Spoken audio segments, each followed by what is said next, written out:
everyone, it's Akhona the farmer. So today we'll be talking about the Agri-Boost that comes in with your African grower kit. So this is the liquid fertilizer. It's an NPK, and these are all the directions to use. For 10 liter, you'll use 50 grams.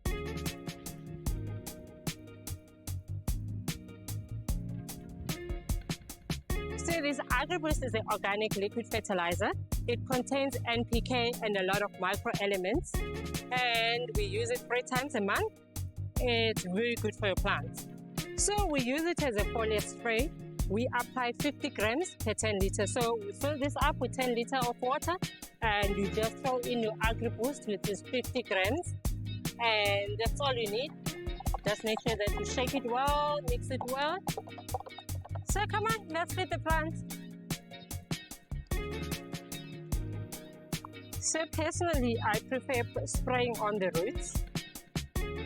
You can do the leaves, it won't do anything, but I prefer spraying the roots, especially if you are planting fruit bearers.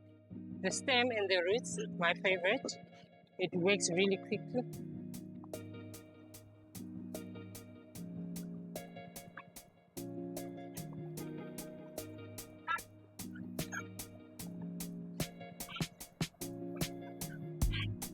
Thank you for watching. Stay tuned for more tips and tricks with Akhona the farmer.